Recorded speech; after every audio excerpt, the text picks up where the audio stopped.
Afternoon everybody, and welcome back to Birmingham Wildlife Conservation Park for the latest in our Wednesday Facebook Live videos and our latest in our alphabet series, as we will call it. And today we are on week 4, so we are up to the letter D, and D is for dogs, and as I said in the post yesterday, more specifically bush dogs. So yeah, just a quick interlude before we start. We have just fed them. They have got some rats today that they are going to be eating while we watch the video. So if anyone's not particularly keen, I would say today is probably one you might want to miss, but hopefully they won't be too obvious with their feeding. So yeah, feel free to send in any of your comments and questions, guys, as we are doing the video, and I'll do my best to answer them for you. Otherwise we will just crack on and see what we can learn about these guys today. Right then, that's the best angle, is it? There we go. So, bush dogs are, as the name suggests, a species of dog, and they are found in South America. They live in kind of their little small family groups, usually numbering up to anywhere from a pair up to something in the early to mid-teens. Captive collections have, can go up to about 15, 16 individuals. In the wild, probably a little bit less than that. But yeah, they do live in their little family groups, which is what we've got here at the wildlife park.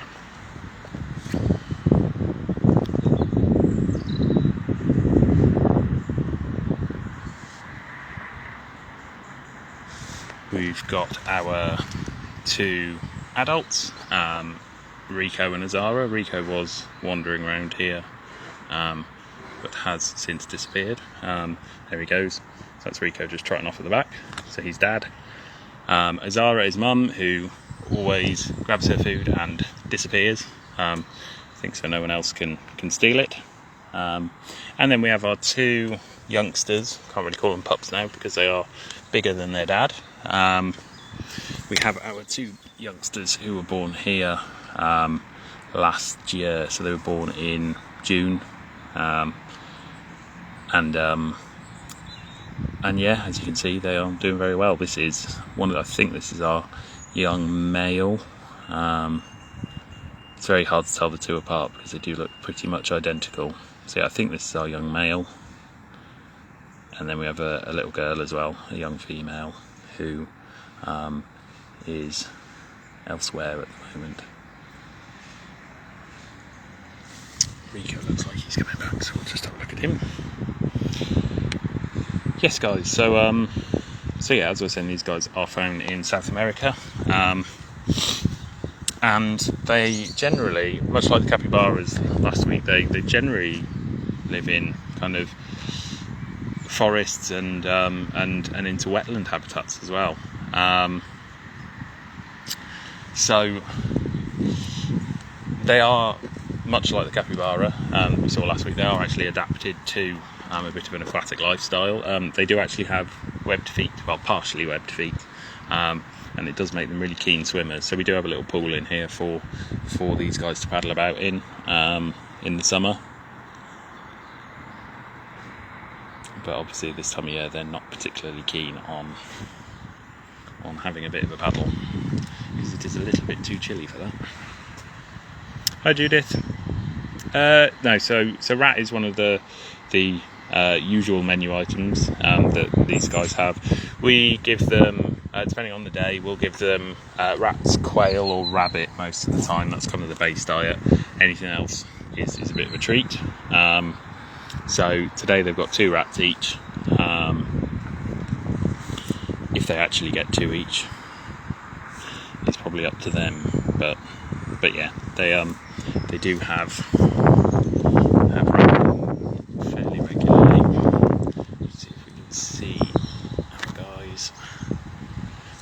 their little den there. So as you can see by my efforts to film these guys today, they do not sit still. Not for long anyway. Can be a bit of a pain to keep an eye on. Hopefully they don't go inside, because that would be a bit of a pain. We'll come around this way and see if we can find anyone having some food.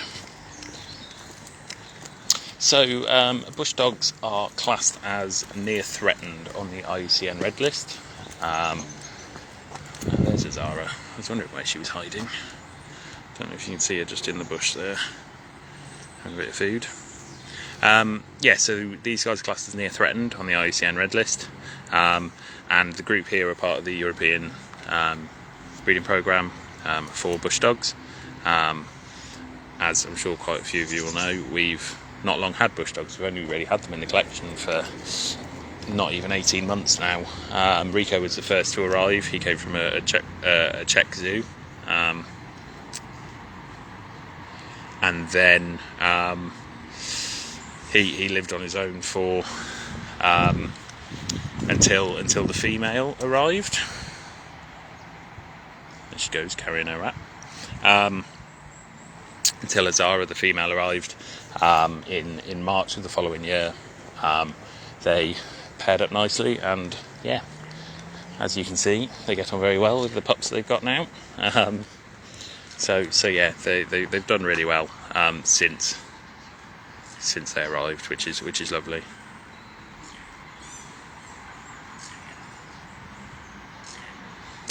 Now, I don't know if you could hear that little bit of squeaking and squealing that they were doing. They are quite communicative dogs. They do have lots of little squeals and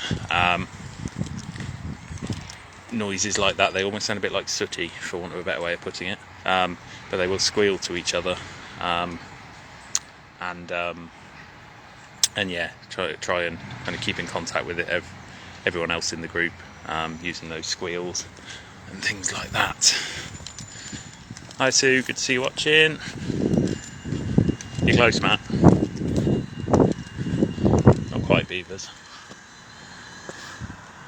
So yeah, kind of to expand on that point, Helen, like I say, they communicate with each other with these squeals and squeaks and things like that, but they do have a bit of a yap when they want to tell you off. It's not, a proper dog bark, but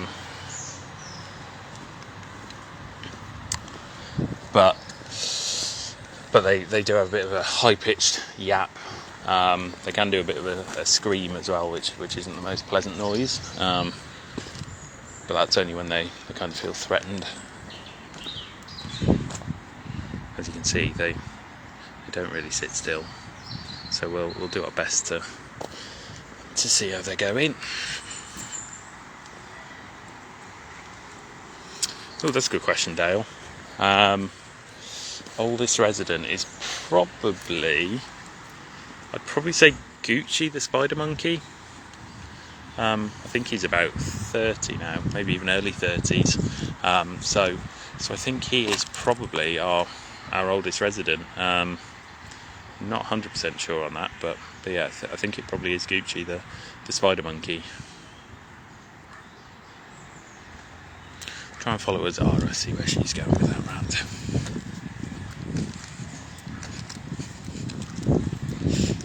Oh, here's one of the pups. Two of the pups, they're both actually there, rolling around. Got one just in the bush there and the other one out in the open. And here comes Rico. Alright, mate. So Rico is a very kind of protective dog. He's a very good dad. He is a very protective bush dog. Yeah, he will tell us off when he thinks we're a bit too close to anything.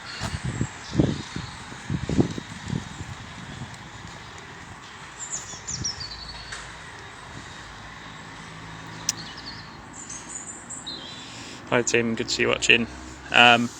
Name-wise, we haven't actually named the pups yet. We've got a couple of ideas, but we haven't actually named them. The three of them are having a tug of war now. Excellent. I think your kids are going to win that one, Rico, by the look of it. No, we haven't actually named the two pups yet. We've got a couple of ideas, but not 100% sure what we're going to go with, so we hopefully will decide on something at some point. So Xena, we've got the two adults and we've got their two fairly grown-up offspring now. Yeah, the offspring are, what are they? 8 months, 7 months, 8 months. 8 months old now, so yeah, a nice little family group here.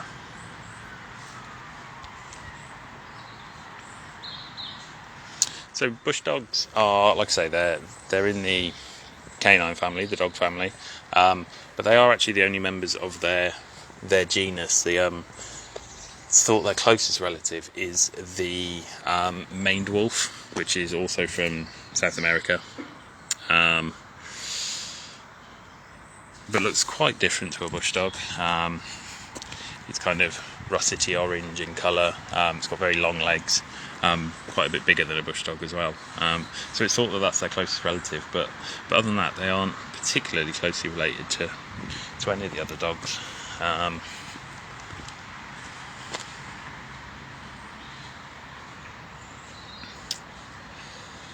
So Emma, bush dogs generally can live up to about the age of 10 or so. 10's fairly average for them. Rico here is 5, and then Azara is 3, so they're still fairly young dogs, able to have their family and things like that, which is lovely. But yeah, they generally around about 10 is a fairly good age for a bush dog.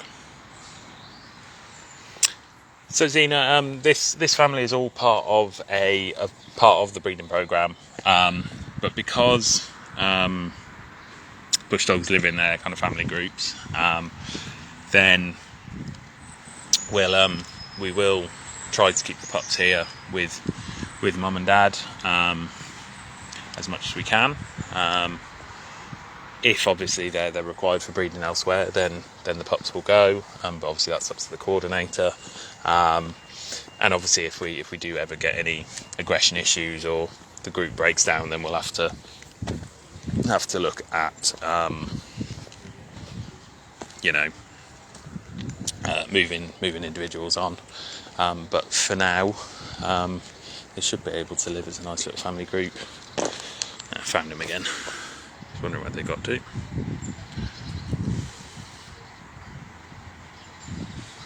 So yeah, you can see the youngsters are still mainly black in colour when they're born. They are pretty much all black, and then they slowly turn that brown colour that the parents are.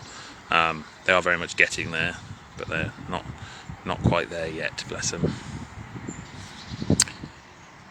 Yeah, good question, Phil. Inbreeding wise, there shouldn't be an issue. The alpha pair, so obviously that is Rico and Azara. They should kind of suppress the breeding of everyone else, and stop everyone else breeding. So there isn't really an issue there. It's much like you see with wolves and things like that. The alpha pair suppress everyone else and dominate everyone else, and then they kind of sort themselves out.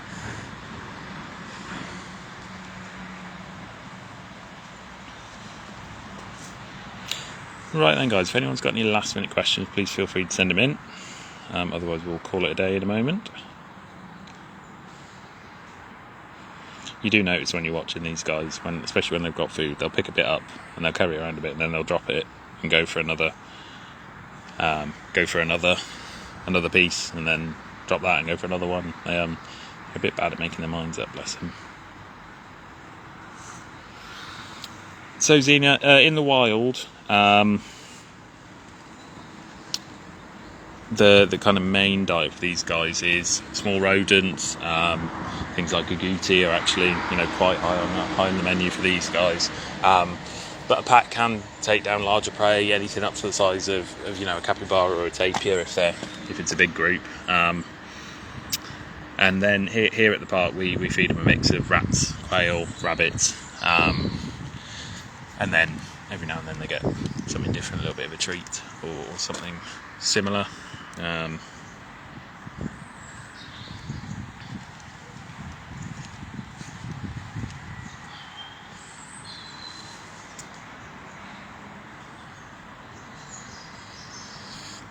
So Tim, if we did have to separate anyone out, obviously if the group broke down, then there aren't really any issues. You know, it's them showing us we're ready to move away, or we don't like living in this family group. We want our own family. So there's no issues there. If individuals had to go off to other attractions just as part of the programme, I don't think we'd see too many issues. Obviously, in the wild, they, certain individuals would leave the family group. So yeah. I think really they should be okay. Average pack Xena anywhere between 3 or 4 individuals up to about mid-teens, 15 or so, something like that.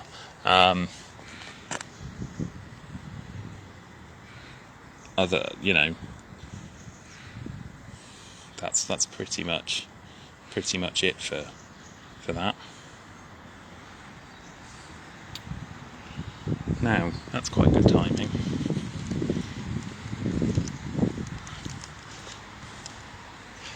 Let's see what we can see here. Not sure if you can see that there. Can you see Mum was carrying something then? I'm going to be completely honest with you. I have been telling a bit of a fib to you today.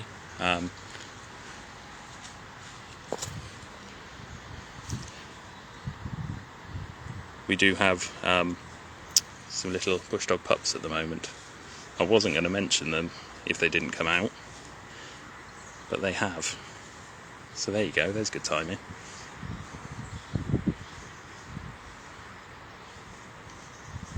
Good job we stayed on the call for a little bit longer. See if she brings one back out. So yeah, I'll backtrack on some of the things I've said.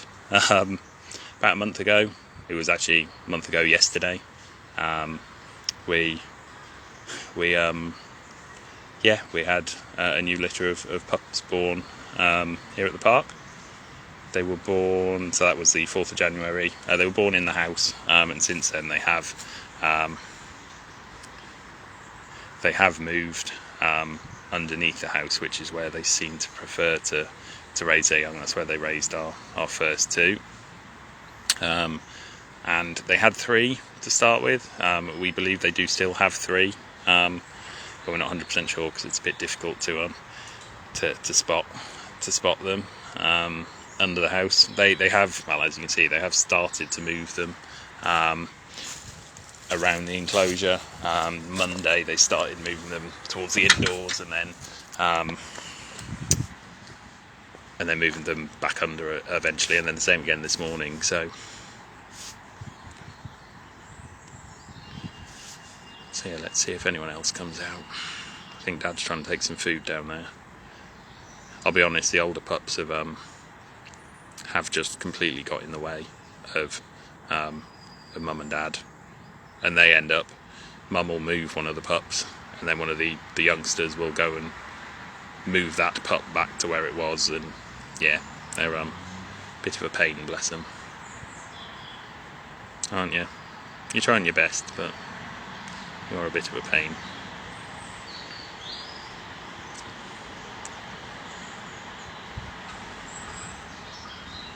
So there you go.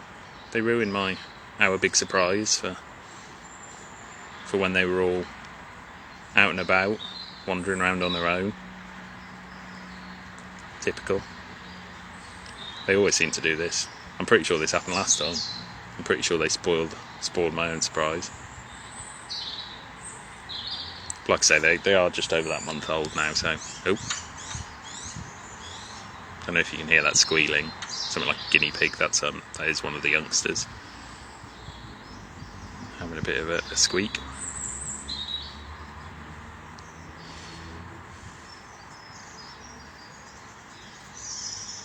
So Xena, pups will start weaning any day now, really. They should probably already actually be in that weaning process. They start feeding on solids after anywhere between 25 and 30 days or so. They do start on their solids. So yeah, they should be starting to wean themselves off now.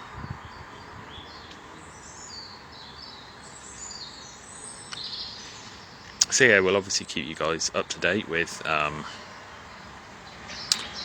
the progress of our new youngsters.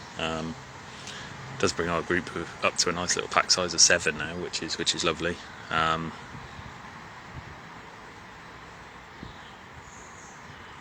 See if anyone makes an appearance again before we go.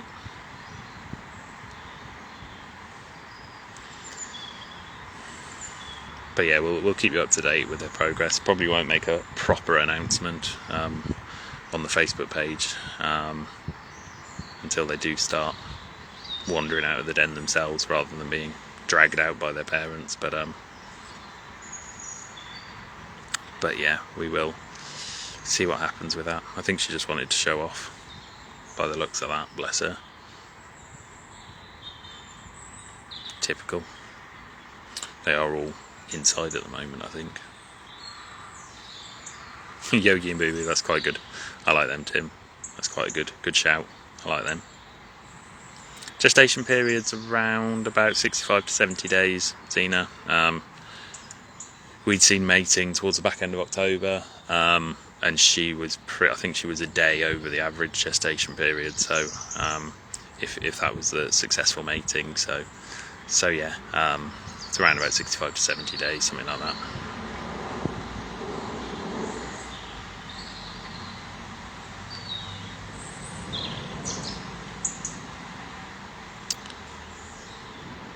Right then, guys, I think we will call it a day there. So thank you for tuning in and for watching our bush dogs, and that little surprise that she's given us, which is lovely.